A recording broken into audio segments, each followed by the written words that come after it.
The report claims an officer could have killed the shooter even before he got inside the building. The 26-page report by Advanced Law Enforcement Rapid Response Training concluded there were multiple times shooter Salvador Ramos could have been taken down, or at least stalled. According to the report, a Uvalde police officer armed with a rifle had the 18-year-old gunman sighted in his scope before Ramos entered the school building.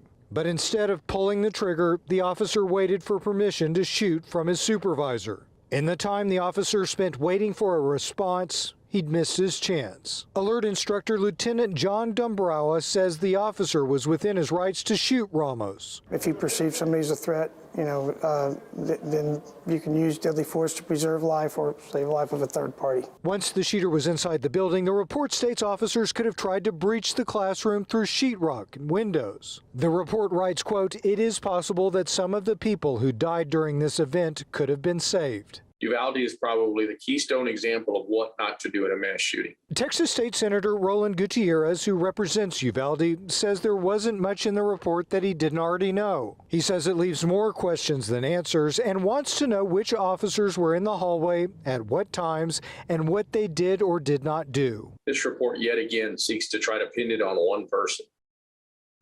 It's clear to me that we had systemic failure on May 24th. Lieutenant Governor Dan Patrick released a statement today which reads in part, quote, "I urge Texans to read the report for themselves so they know the truth.